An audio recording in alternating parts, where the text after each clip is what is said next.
Russell's viper বর্তমান সময়ে এক আতঙ্কের নাম। ফার্স্টে জেনে আসি রাসেলস ভাইপার নামটি প্রত্যেক আসলো। রাসেলস ভাইপার নামটি আসছে হচ্ছে একজন স্কটিশ বিজ্ঞানী ফ্রেডরিক রাসেল, যিনি হচ্ছে এই রাসেল ভাইপার সাপ নিয়ে প্রথম গবেষণা করছে। এই সাপটিকে বাংলায় সাধারণত চন্দ্রবোড়া হিসেবে চিনে। এখন আসি আমরা হচ্ছে রাসেল ভাইপার সাপ কীভাবে শনাক্ত করতে পারি। বর্তমানে দেখা যাচ্ছে রাসেল ভাইপার সাপ মারতে গিয়ে অনেকে বিভিন্ন প্রজাতির সাপ মেরে ফেলতেছেন রাসেল ভাইপার মনে করে। বেশিরভাগ ক্ষেত্রে মারা যাচ্ছে হচ্ছে অজগরের বাচ্চা, কারণ হচ্ছে দেখতে অজগরও সেম রাসেল ভাইপারের মতো যে ডোরা কাটা দাগগুলো আছে বা যে সার্কেলগুলো আছে একটা নির্দিষ্ট শেপের, ওই শেপগুলো পাওয়া যাচ্ছে আর কি অজগরের মধ্যে। তাহলে আমরা একদম ফার্স্ট যে সাইন সেটা হচ্ছে আমাদের রাসেল ভাইপারের যে মাথাটা থাকবে, এই মাথাটা থাকবে হচ্ছে বি সাইনের, একদম বি আকৃতির, এবং এদের গলার থেকে মাথার আয়তনটা একটু চওড়া হবে। যদি আমরা রাসেল ভাইপারের বডির দিকে একটু নজর দিই তখন আমরা দেখতে পাবো রাসেল ভাইপারের যে বডি এখানের মধ্যে টোটাল 3টা সারিতে ওই যে নির্দিষ্ট যে গোলাকার শেপগুলো আছে এই শেপগুলোর সাধারণত 3টা সারিতে বিন্যস্ত থাকবে। এক পাশে এক সারি থাকবে, মাঝখানে একটা সারি থাকবে, অন্য পাশে আরেকটা সারি থাকবে। এই সারিগুলো দেখে আমরা খুব ইজিলি বুঝতে পারবো এটা একটা রাসেল ভাইপার। এখন আসি রাসেল ভাইপার বাংলাদেশে এত বেড়ে যাওয়ার কারণ কি। বাংলাদেশে রাসেল ভাইপার বেড়ে যাওয়ার কারণগুলোর মধ্যে গবেষকরা বিভিন্ন কারণ খুঁজে পেয়েছেন। এর মধ্যে যদি কয়েকটা বলি, বর্তমানে আমাদের যে আবাদি জমিগুলো ছিল এই আবাদি জমির পরিমাণ খুব কমে যাচ্ছে। কমে যাওয়ার কারণে সারা বছর যে নর্মালি যে চাষের জমিগুলো থাকে এগুলোতে ধান চাষ করতে হয়। এখন এগুলোতে যেহেতু ধান চাষ বেশি হচ্ছে ওইখানে প্রচুর পরিমাণে ইঁদুর হচ্ছে। এখন রাসেল ভাইপারের প্রধান খাবার হচ্ছে ইঁদুর। যেহেতু এরা পর্যাপ্ত পরিমাণে খাবার পাচ্ছে, রাসেল ভাইপার প্রচুর পরিমাণে সংখ্যা বৃদ্ধি করতেছে। এরপর আসে হচ্ছে রাসেল ভাইপার যে স্ত্রী রাসেল ভাইপার একসাথে 20 থেকে 45টি পর্যন্ত প্রতি বছর বাচ্চা প্রসব করে।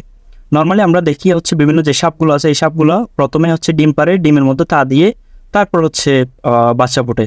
কিন্তু রাসেল ভাইপার সরাসরি কি করে, বাচ্চা প্রসব করে এবং এদের বাচ্চা নষ্ট হওয়ার সম্ভাবনা খুব কমে যায় তখন। এরপর কারণ আসতেছে যে প্রাণীগুলো রাসেল ভাইপারকে খেয়ে বেঁচে থাকতো, অর্থাৎ যে খাদকগুলো ছিল যেমন কি হচ্ছে গুই সাপ, তারপর বেজি, এগুলো হচ্ছে উল্লেখযোগ্য পরিমাণে কমে যাচ্ছে পরিবেশে। উল্লেখযোগ্য পরিমাণে কমে যাওয়ায় এই রাসেল ভাইপারগুলো সংখ্যা বৃদ্ধি করতেছে। এরপর হচ্ছে রাসেল ভাইপারগুলো প্রচুর পরিমাণে হচ্ছে সাঁতার কাটতে পারে। এখন এর সাঁতার কাটতে পারার কারণে কি হয়, ওই যে বিভিন্ন এলাকা থেকে অর্থাৎ ইন্ডিয়া বা আমাদের বাংলাদেশে যে বিভিন্ন জায়গায় যে বন্যা হয় এই বন্যার পানিতে বেশি এক স্থান থেকে অন্য স্থানে চলে যাচ্ছে। এখন অন্য স্থানে চলে যাওয়ার কারণেও কিন্তু এই রাসেল ভাইপারগুলো বিভিন্ন বন জঙ্গল থেকে আমাদের লোকালয়ে বেরিয়ে আসতেছে, যার কারণে বর্তমানে রাসেল ভাইপারের সংখ্যাধিক্য দেখা দিচ্ছে। আমাদের যদি আমি জাস্ট একটু অতীত ইতিহাস ঘেটে দেখি, 2013 সালের দিকে বাংলাদেশের প্রথম রাসেল ভাইপার রোগী ধরা পড়ে রাজশাহী মেডিকেল কলেজে। এখন রাজশাহী অঞ্চলের দিকে সাধারণত রাসেল ভাইপার বেশি পাওয়া যেত, বর্তমানে দেখা যাচ্ছে সারা বাংলাদেশে কিন্তু এই রাসেল ভাইপারের অনেক বেশি বিচরণ হয়ে যাচ্ছে। এখন আসি রাসেল ভাইপার একজন মানুষকে কামড় দিলে আমাদের বডিতে কি এমন ঘটনা ঘটে একজন মানুষ মারা পর্যন্ত যেতে পারে।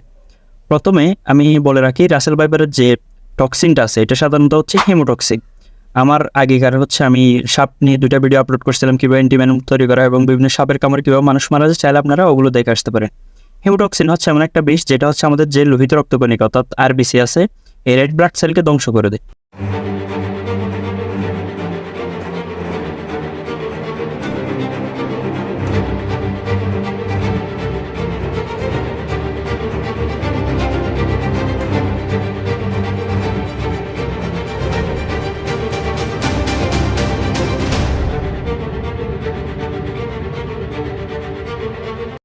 রেড ব্লাড সেলকে যখন ধ্বংস করে দেয় এটা হচ্ছে আমাদের বিভিন্ন অর্গানের মধ্যে ইন্টারনাল ব্লিডিং ঘটায় এবং অনেক সময় দেখা যায় এটা হচ্ছে আমাদের ব্লাড ক্লটিং ফ্যাক্টরগুলোকে অনেক বেশি অ্যাক্টিভেট করে দেয় এবং অনেক সময় অতিরিক্ত পরিমাণে হচ্ছে আমাদের রক্তগুলো জমাট বেঁধে যায়। রক্ত জমাট বেঁধে গেলে আমাদের যে হার্ট আছে এবং অন্যান্য যে ব্লাড ভেসেলগুলো আছে ব্লাড ভেসেলগুলো ব্লক হয়ে আমাদের বিভিন্ন অর্গানের মধ্যে ব্লাড সার্কুলেশন বন্ধ হয়ে যায়। তারপর হচ্ছে এই রাসেল ভাইপারের যে ভেনম আছে এই ভেনমটা হচ্ছে আমাদের আরেকটা কাজ করে, সেটা হচ্ছে আমাদের যে কিডনি আছে এই কিডনির মধ্যে যে ফিল্ট্রেশন সিস্টেম আছে এই ফিল্ট্রেশন সিস্টেমকে নষ্ট করে দিতে পারে এবং আমাদের রেনাল ফেলিওর হতে পারে।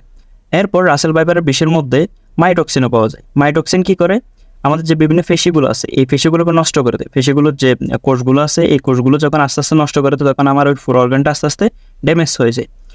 এমন অনেক কাহিনীও আছে যারা হচ্ছে রাসেল ভাইপারের কামড়ে বেঁচে গেছেন, কিন্তু যে জায়গার মধ্যে কামড় দিছে ওই স্থানটা পুরোটা কেটে ফেলে দিতে হয়েছে আমাদের ওই টিস্যুগুলো ড্যামেজ হয়ে যাওয়ার কারণে, যেমন কি পায়ের আঙ্গুল বা হাতের আঙ্গুল এই টাইপসের অর্গানগুলো আর কি। এখন আসি রাসেল ভাইপার বা যে কোনো বিষাক্ত সাপ আমাদেরকে কামড় দিলে আমরা কি করতে পারি। কিন্তু ফার্স্ট যে করণীয় সেটা হচ্ছে আমাদের বিষাক্ত সাপ না অবিষাক্ত সাপে কামড় দিয়েছে জিনিসটা আমাদের আইডেন্টিফাই করতে হবে। এটা আইডেন্টিফাই করার জন্য আমাদের একটা নির্দিষ্ট গ্যাপ মেনটেন করা হচ্ছে, 2টা একদম ফুটো হয়ে 2টা দাগ থাকবে। ওই দাগগুলো দেখে বুঝতে পারবো আমরা ওইটা একটা বিষধর সাপ, যেমন কি আপনারা স্ক্রিনে যেরকম দেখতে পাচ্ছেন এরকম। এরপর হচ্ছে যদি আমরা বুঝতে পারি যে এটা একটা বিষাক্ত সাপের কামড়, আমরা দেরি না করে কোনো ওঝা বা বৈদ্য যা কিছু কাছে যান না কেন এগুলোর কাছে যাওয়া যাবে না, একদম সরাসরি চলে যেতে হবে হচ্ছে জেলা সদর হসপিটালে। জেলা সদর হসপিটাল অথবা আমাদের যে বিভিন্ন বিভাগীয় বা জেলার যে মেডিকেল কলেজগুলো আছে এই মেডিকেল কলেজগুলোতে গেলে এখন বর্তমানে প্রচুর পরিমাণে অ্যান্টিভেনম স্টক আছে। যেহেতু এখন বর্তমানে প্রচুর পরিমাণে রাসেল ভাইপার সাপের উপদ্রব বেড়ে গেছে, তাহলে আমাদের ওই যে মেডিকেল সেন্টারগুলোতে বা মেডিকেল কলেজগুলোতে প্রচুর পরিমাণে অ্যান্টিভেনম স্টক করা আছে। এটা একদম স্বাস্থ্য অধিদপ্তরের নির্দেশ, তাহলে সরাসরি চলে যেতে হবে ওইখানে। এবং সাপে কামড় দেওয়ার পর আমাদের যথাসম্ভব যে স্থানের মধ্যে কামড় দেবো ওই স্থানটা নড়াচড়া করা যাবে না। কারণ হচ্ছে আমাদের প্রথম যখন একটা সাপে কামড় দেয় তখন এগুলো হচ্ছে সাধারণত যাই হচ্ছে পেশি থেকে আস্তে আস্তে আমাদের ব্লাড ক্যাপিলারিগুলোর মাধ্যমে চলে যায় হচ্ছে আমাদের সরাসরি সিস্টেমিক সার্কুলেশন অর্থাৎ সরাসরি ব্লাড সার্কুলেশনে। তাহলে আমরা যত বেশি নড়াচড়া করবো তত বেশি হচ্ছে পেশি থেকে আমাদের ব্লাডগুলো তাড়াতাড়ি আমাদের অন্যান্য অংশের মধ্যে ছড়িয়ে পড়তে পারে এবং আমাদের বিষক্রিয়া দেখা দিতে পারে। এরপর আমরা একটা যে ভুল করি সাপে কামড় দেওয়ার পর, সেটা হচ্ছে আমরা এমন জোরে বেঁধে নিই ওই স্থানটা একদম, অনেক সময় দেখা যায় একদম রক্ত চলাচল বন্ধ হয়ে যায়। রক্ত চলাচল যখন বন্ধ হয়ে যায় তখন দেখা যায় আমাদের যে স্থানের মধ্যে আমরা বাদ দিয়েছি, যেখানের মধ্যে রক্ত সার্কুলেশন হইতে পারে না, ওই স্থানটা পুরোটা একদম টিস্যু ড্যামেজ হয়ে যায়। অর্থাৎ আমাদের প্রতিনিয়ত আমাদের যে সেলগুলো আছে এই সেলগুলো প্রতিনিয়ত কিন্তু অক্সিজেন দরকার। যখন আমরা জোরে বাঁধ দিব তখন কি হয়, আমাদের ওই দিকে আর ব্লাড সার্কুলেট হইতে পারে না। ব্লাড সার্কুলেট হইতে না পারলে আমাদের ওই পেশিগুলো নষ্ট হয়ে যায়। তাহলে এই জিনিসটা করা যাবে না, একদম আলতো করে চাইলে বাঁধ দিতে পারেন। এবং যদি হাতে বা পায়ে কামড় দেয় তাহলে আমাদের ওই স্থানগুলো কোনোভাবেই নড়াচড়া করা যাবে না। তাহলে রাসেল ভাইপার বা যে কোনো বিষাক্ত সাপের কামড়ে বর্তমানে ভয় পাওয়ার কোনো কারণ নাই। জাস্ট আমাদের একটা কাজই করতে হবে, যত দ্রুত সম্ভব আমাদের ওই জেলা হসপিটালগুলোতে যেতে হবে। আপনাদের যদি কোনো রাসেল ভাইপার অথবা যে কোনো সাপ সম্পর্কে যে কোনো প্রশ্ন থাকে আমাদের কমেন্ট বক্সে করতে পারেন এবং জনসচেতনতার জন্য আমার এই ভিডিওটি সবার কাছে ছড়িয়ে দিতে পারেন। থ্যাংক ইউ সবাইকে।